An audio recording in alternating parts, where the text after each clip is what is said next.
하늘과 땅이 맞닿은 곳. 공기는 희박하고 숨쉬기조차 버거우며 매서운 바람이 끊이지 않는 땅. 바로 티베트입니다.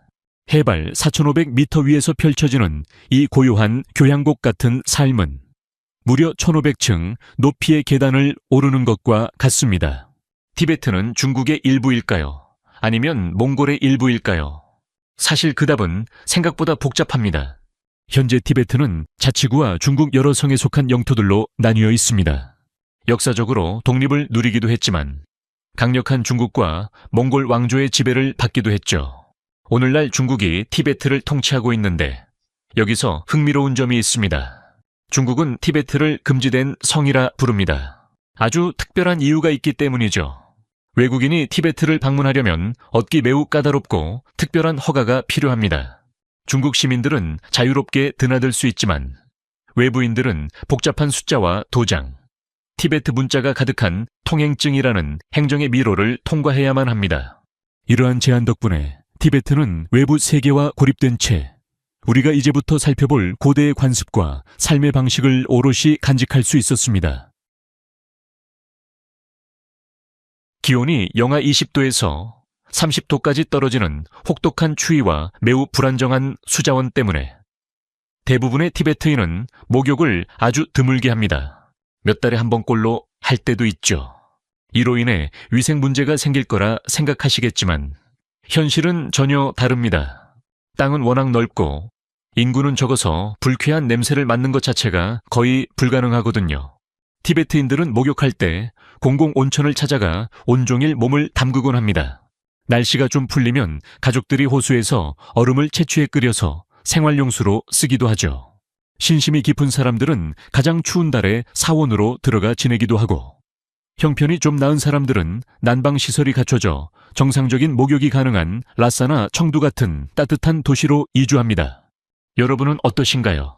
1년에 목욕을 단 몇 번만 하는 삶에 적응하실 수 있겠어요? 댓글로 네 혹은 아니오를 남겨주세요. 티베트에서 소똥은 단순한 배설물이 아니라 부와 지위를 상징합니다. 관광객들은 티베트 집 벽면이 커다란 소똥 반죽으로 가득 덮인 것을 보고 깜짝 놀라곤 하죠. 처음엔 집에서 지독한 냄새가 날 거라 생각하겠지만 그건 완전히 틀린 생각입니다. 티베트 문화에서는 벽에 소똥이 많이 붙어 있을수록 그 집이 부자라고 여겨집니다. 가축을 많이 키우고 있다는 증거니까요. 하지만 소똥의 가치는 상징 그 이상입니다. 공기가 희박하고 추워서 나무가 자라지 못하는 해발 수천 미터 고산 지대에서는 땔감을 구할 수 없습니다. 그래서 소똥이 가장 중요한 연료가 됩니다. 습도가 워낙 낮아 밖에 내놓은 소똥은 금방 마릅니다. 티베트 야크는 풀만 먹기 때문에 배설물은 사실상 마른 풀과 같아서 불도 아주 잘 붙죠.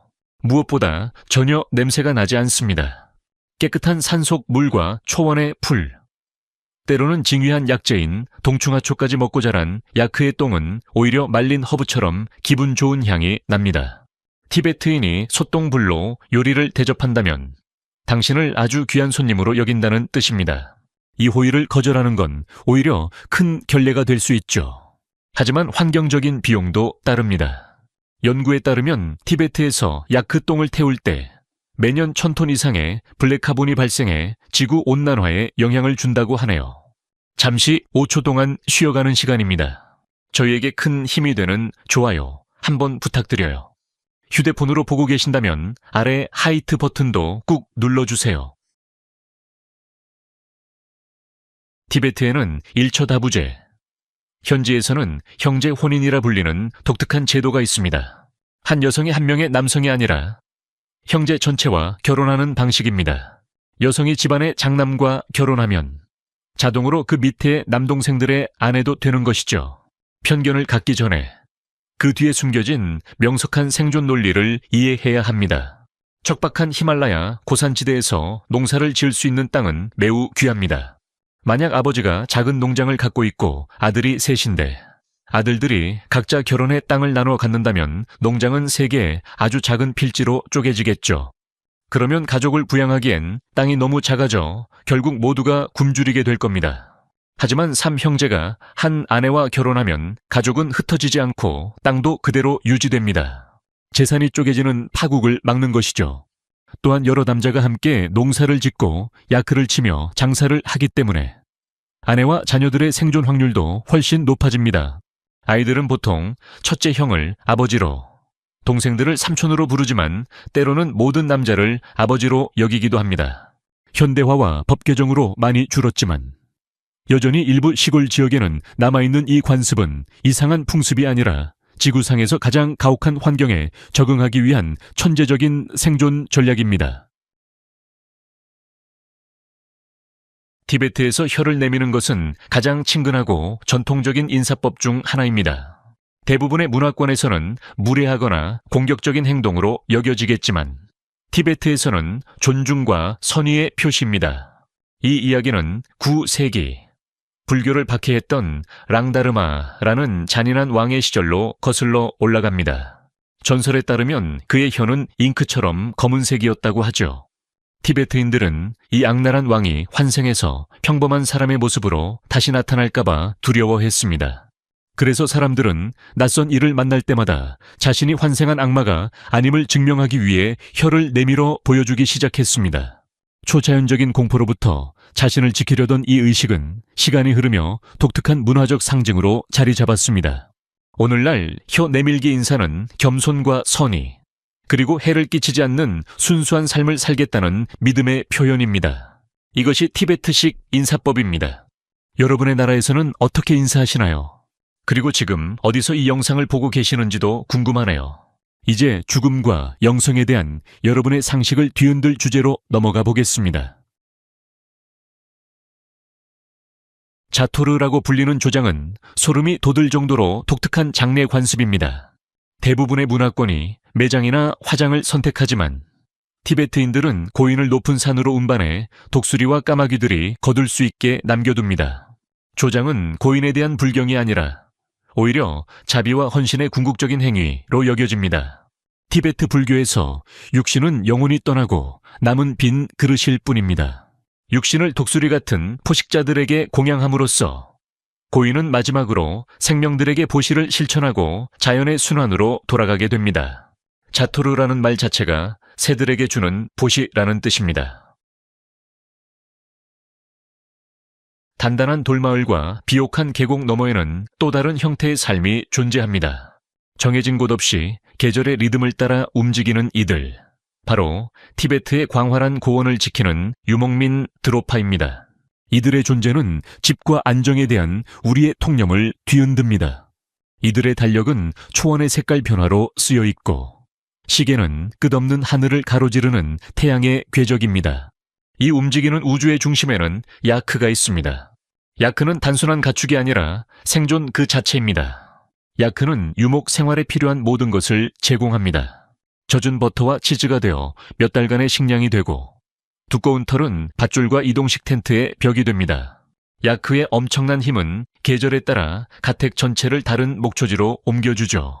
심지어 말린 소똥은 나무 없는 이 땅에서 온기를 전하고 요리를 할 수 있게 해주는 유일한 연료입니다. 이 유목민들에게 불안 영구적인 집에 쌓아두는 물건이 아니라 가축의 건강과 마리수, 그리고 하늘이 매 계절 허락하는 초원의 질을 의미합니다. 그들에게 집이란 고정된 주소가 아니라 아무리 거칠고 외딴 하늘 아래서도 언제든 펴고 접을 수 있는 가족의 온기와 사랑의 원형입니다. 우리는 지구 어디든 날아갈 수 있는 시대에 살고 있지만 티베트는 여전히 상업 항공사들에게 비행 금지 구역이나 다름없습니다. 현대 항공기들이 티베트의 가장 높은 봉우리보다 훨씬 높이 비행할 수 있음에도 불구하고 이곳을 지나는 것은 항공사들에게는 마치 악몽의 종합 선물 세트와 같기 때문이죠. 첫 번째 문제는 공항의 밀도입니다. 250만 제곱킬로미터에 달하는 광활한 티베트 땅에 상업용 항공기가 착륙할 수 있는 공항은 15개도 채 되지 않으며 그마저도 대부분 변두리에 있습니다. 라싸 공가, 시카체, 응아리 군사 같은 공항들은 험준한 산맥을 사이에 두고 수백 킬로미터씩 떨어져 있습니다. 비행 중 응급 환자가 발생해도 비상 착륙할 곳이 마땅치 않다는 뜻이죠. 하지만 조종사들이 가장 두려워하는 것은 바로 산소 문제입니다. 기내 압력이 갑자기 떨어지는 비상 상황이 오면 산소 마스크는 단 10분에서 20분 정도의 숨을 제공할 뿐입니다. 그 사이에 조종사는 보조 장치 없이 숨을 쉴 수 있는 3,000m 고도까지 비행기를 하강시켜야 하죠. 그런데 티베트 지형 대부분이 이미 3,000m보다 높습니다. 안전한 고도로 내려가는 것 자체가 물리적으로 불가능한 셈입니다. 엔진 고장 또한 끔찍한 시나리오입니다. 엔진 하나가 고장나면 비행기는 무게에 맞춰 특정 고도로 내려가야 하는데 티베트 상공에서 그 안전 고도는 주변 산봉구리보다 낮을 수 있습니다. 탈출구 없는 거대한 덫에 갇히는 꼴이죠. 마지막으로 레이더에 잡히지 않는 청천낭기류라는 보이지 않는 적도 있습니다. 산맥이 만들어내는 불규칙한 기류는 예고 없이 비행기를 수백 미터 아래로 떨어뜨려 승객과 기체에 치명적인 위험을 초래할 수 있습니다. 티베트는 수유차로 유명합니다. 혹독한 기후에서 온기와 영양을 공급해주는 마법의 영약 같은 음료죠. 하지만 놀랍게도 이 나라에서는 차시피 단 한 장도 자라지 않습니다. 빙하수를 보존해주는 그 기후가 차 재배는 완전히 불가능하게 만들기 때문입니다. 대신 차는 세계에서 가장 전설적인 무역로 중 하나인 차마고도를 통해 티베트에 들어옵니다. 상인들은 인도의 귀한 차를 얻기 위해 티베트의 말과 맞바꾸며 거의 4,000km를 이동합니다. 이 여정이 얼마나 험난하고 위험했는지. 차마고도는 실크로드만큼이나 유명해졌으며 인류의 가장 강인한 상업적 도전 중 하나로 기록되었습니다. 이렇게 힘겹게 도착한 차시프로 만든 수유차는 단순한 음료가 아니라 액체로 된 생명줄입니다. 야크 버터와 소금을 섞은 이 차는 극한의 고도에서 살아남기 위한 칼로리와 영양을 제공합니다. 지방 성분은 천 유지를 돕고 카페인은 척박한 환경에서 일할 에너지를 주죠. 스코틀랜드의 네스호 괴물처럼 티베트에도 남초호의 괴물이라는 전설적인 존재가 있습니다. 마을 어르신들의 말에 따르면 수십 년 전 황혼 무렵 한 어부가 고요한 호수에서 낚시를 하다가 배가 심해로 끌려 들어가는 신비한 힘을 느꼈다고 합니다. 그는 공포에 질려 물 위로 솟아오른 거대한 생명체를 목격했습니다. 번뜩이는 비늘로 덮여 있었고 지는 해의 어스름 속에서 두 눈이 형형하게 빛나고 있었죠. 어부가 정신을 차리기도 전에 괴물은 호수 깊은 곳으로 사라졌고 수면에는 잔물결만 남았습니다. 어부는 필사적으로 노를 저어 돌아와 마을 사람들에게 이 이야기를 전했고 그것이 오늘날까지 이어지는 전설이 되었습니다. 하지만 티베트에서 가장 유명한 괴물은 역시 예티, 즉 설인일 겁니다. 티베트와 네팔은 세계에서 예티 목격담이 가장 많은 곳으로 꼽힙니다. 대대로 현지인들은 가장 험준한 산악지대에 거주하는 거대하고 털이 많은 존재와의 만남을 이야기해 왔습니다. 과학적으로 증명되지는 않았지만 많은 티베트인은 여전히 이 오지에 예티가 살고 있다고 믿습니다. 티베트 곳곳의 사원에서는 예티를 형상화한 조형물을 숭배하기도 하죠. 신자들은 거대한 히말라야를 넘을 때 예티의 보호와 축복을 구하며 제례를 올리기도 합니다.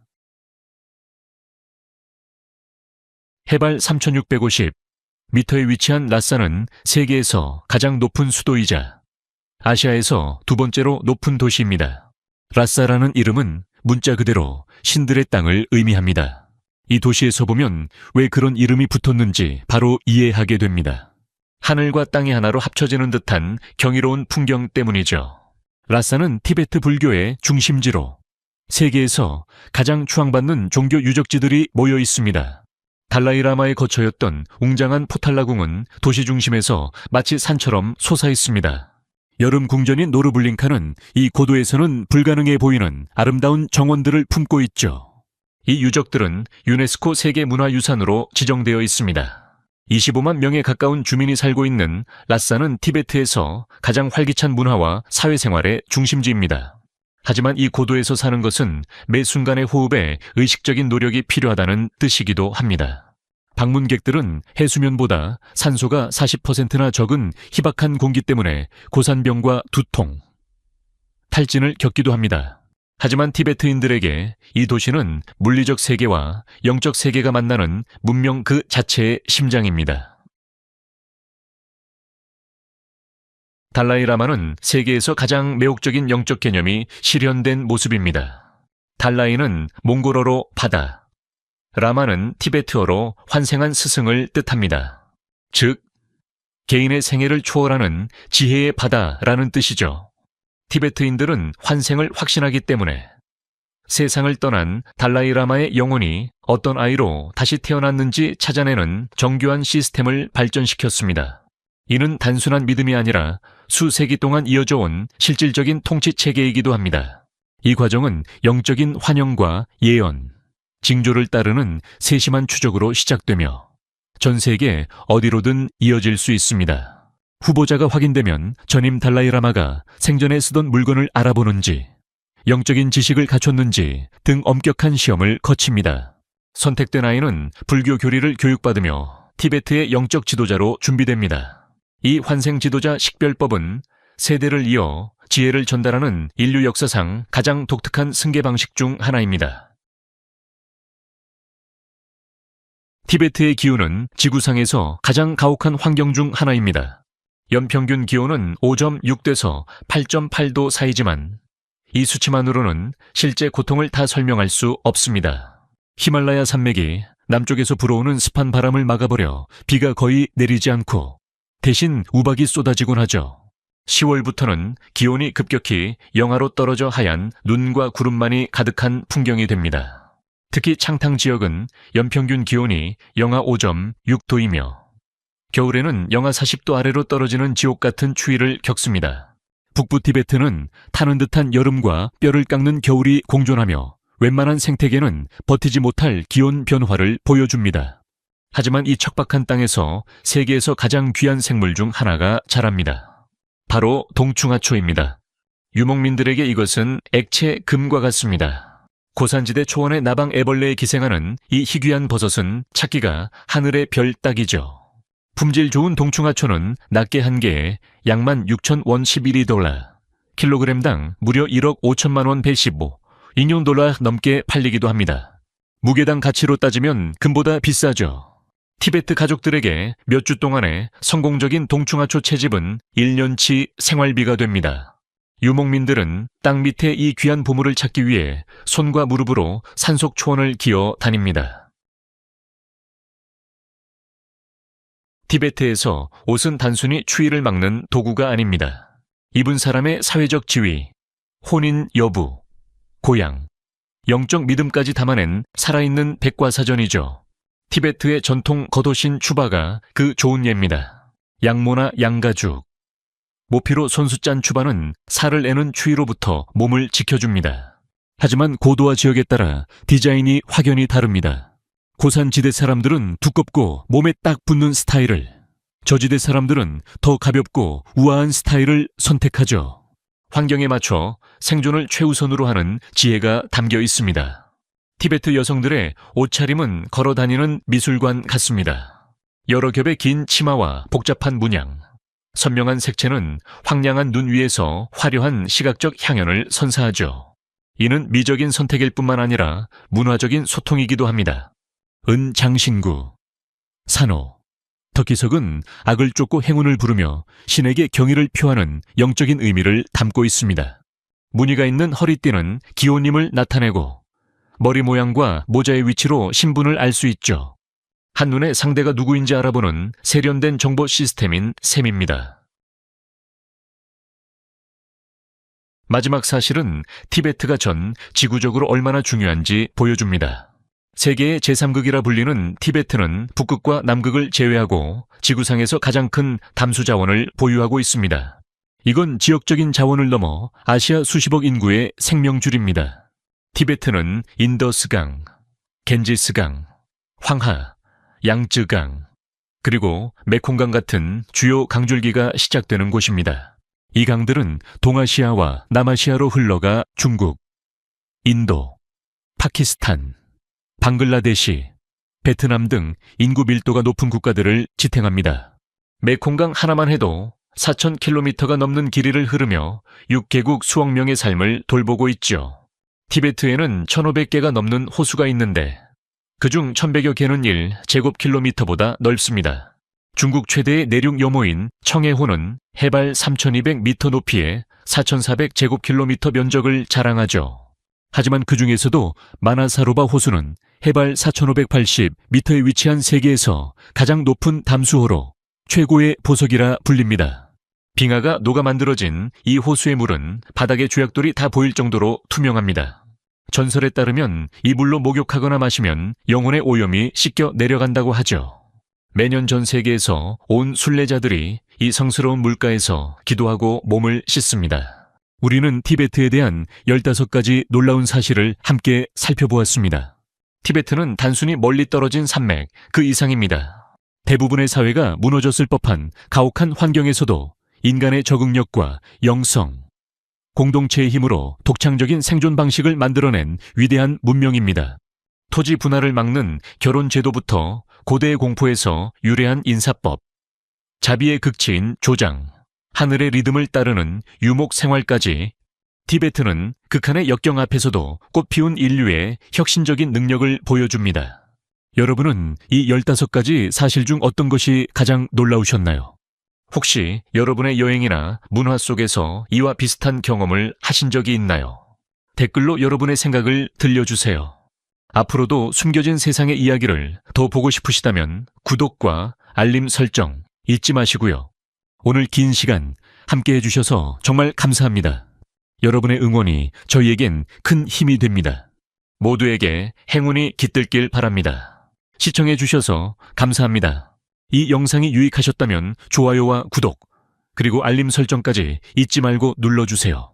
새로운 영상을 놓치지 마세요. 다음 영상에서 만나요.